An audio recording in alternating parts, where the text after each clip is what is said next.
drive it up into his nose. The guy will dance for you.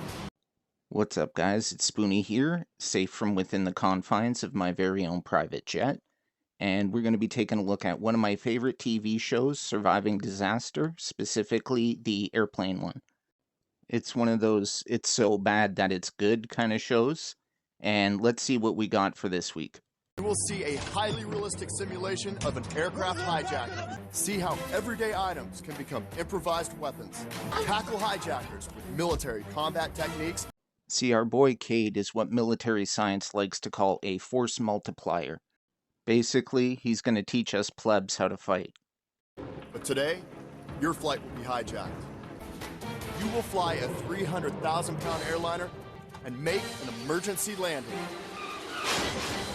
Whoa, shit. So basically, he's turning us into Liam Neeson. What does a hijacker look like?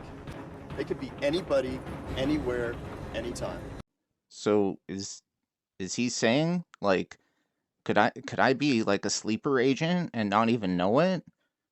And for those of you watching, make sure to like and subscribe to prove you're not a hijacker. No, I'm just kidding. I don't care about that. But the biggest threat is something no machine can pick up: human ingenuity. And the best defense against this is you. This must be some kind of precedent so he can legally teach us how to improvise weapons later on. They could be trying to slip through security by blending in with the crowd. Don't be paranoid. Always keep an eye open for people who are acting suspiciously. Don't be paranoid, but you should also expect that anyone, anywhere, at any time could be a hijacker. And I'm pretty sure glancing around an airport at everyone suspiciously is going to make you the one they think is the bad guy. As you board the plane, make a mental map of your surroundings. Know where you are in relation to the cockpit, how many people are on board, how many empty seats. I don't know if you guys are taking notes, but I sure am. Normally, when I go anywhere, my only question is, where am I in relation to the bathroom? Settle in. Get comfortable. The last thing you want to do is to start drinking or popping sleeping pills. Serious question here. Has this guy actually ever been in an airport? I don't know how you'd get through that thing without drinking or taking drugs. But a hijacking is more likely to occur. The pilot is being passed his meal through the cockpit door. Just have the pilots eat before they fly. Problem solved. Good night, everybody. No, seriously though, why can't they just bring in like a Snickers bar or something? How come they have to get a full meal while they're flying? Now is the time to ask yourself. Somebody getting ready to do something. Again, this type of thinking and behavior is almost guaranteed to ensure you're the one that ends up in handcuffs. Do this. Move to the back of the plane! Back of the plane! Everyone move to the back of the plane! All the way to the back of the plane! Oh yeah, this is just footage of the airline kicking people out of first class. Sorry. Look, keep your eyes off their face. Hands are where the weapons will be at. These guys have blades, homemade, plastic, definitely sharp enough to kill somebody. The knives are plastic, so they likely slip through security measures. This is almost turning into a how-to for the bad guys. Step 1, buy plane tickets. Step 2, buy plastic knives. These guys just show they have no value for human life at all. Which brings us to today's sponsor. Here's the situation. Armed hijackers have taken complete control of this plane. This takeover has been executed with total precision so far. Yeah, you gotta admire that terrorist efficiency. They currently have control of the plane.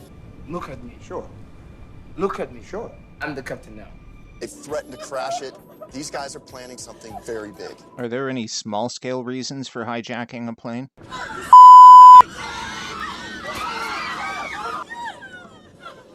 And the award goes to whoever that guy was that just died.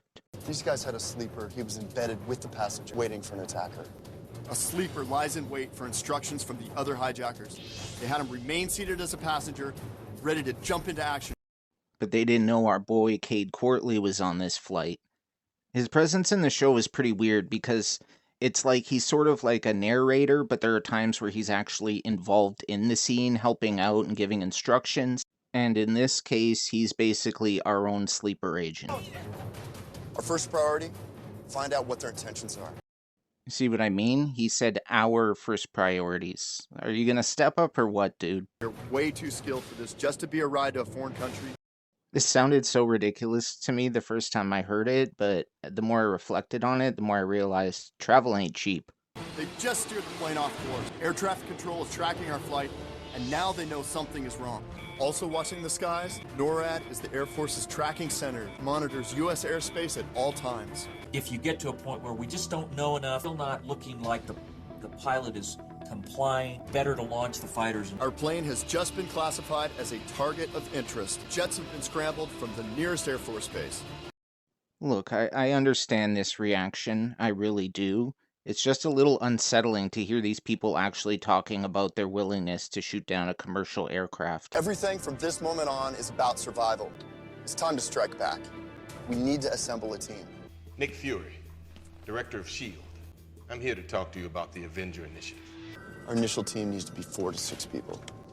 Any more than that, we're just gonna get in each other's way in this environment. Your best form of communication in an environment like this, hand gestures. It's hilarious the way they keep cutting and zooming over to Cade. Reminds me a lot of the opening to a lot of 80s sitcoms where you'd have somebody pretending to do something, and then they'd notice the camera there, and they'd turn and they'd wave and smile. Now is the time to gather anything that could be used as a weapon. The small airline bottles filled with alcohol, those things will sting like hell in the eyes. Maybe a ballpoint pen, a set of keys in between your knuckles, or a hardback book for striking. Basically, he's saying anything can be a weapon if you have the intent. What I think would be really funny is if you were able to foil the terrorist hijacking by smacking them with a hardback copy of a Tom Clancy novel. The hijackers are settling down. As far as they're concerned, their plan has worked perfect. What we need to do is establish some kind of a diversion. Do you have your cell phone? I want you to set the alarm for 3 minutes from now. When the hijackers aren't looking, I want you to toss it underneath the seat. Our dude is about to speed run this plane like it was Mile High in Modern Warfare. The most effective place to go for this kind of attack is straight to the throat. So you're putting all your efforts into this region right here. Try and puncture it. Just a direct shot right into the windpipe. Going to combat with a ballpoint pen and a laptop against a trained killer. When you're getting in a knife fight, get some kind of a shield, seat cushion, a jacket, wrap your arm in it, and lead with this. Pro tip, shield yourself when someone is trying to stab you. What other nuggets of wisdom do you have for us? Use an old military secret. It's called a war cry. You scream at the top of your lungs. And when others hear that, they will follow you. So it's basically like in those movies whenever somebody shouts food fight. Now pay attention here, this is really Cade's time to shine.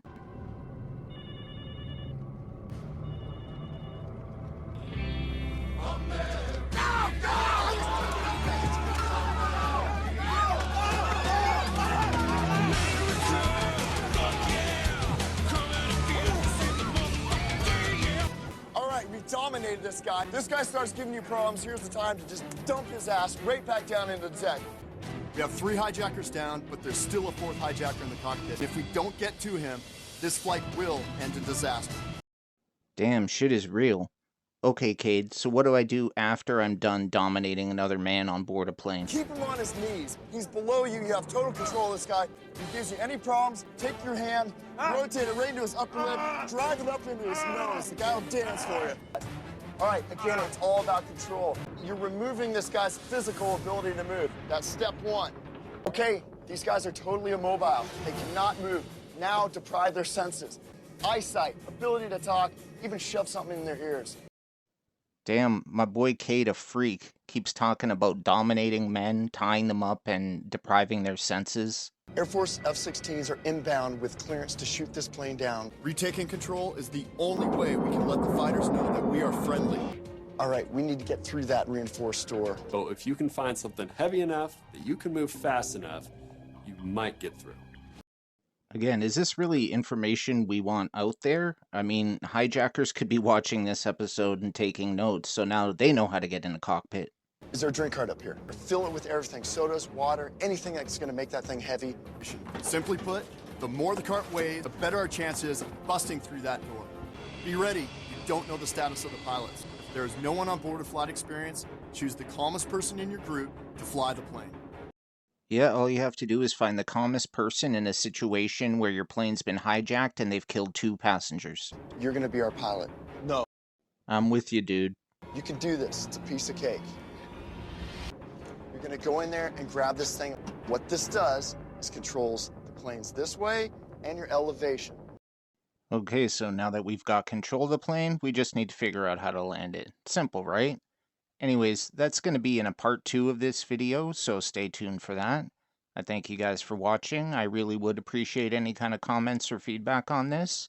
Otherwise, I hope to see you in the next one. Bye. Coming up, you have to take down the final terrorist, get into the pilot seat and pull the plane out of a deadly dive.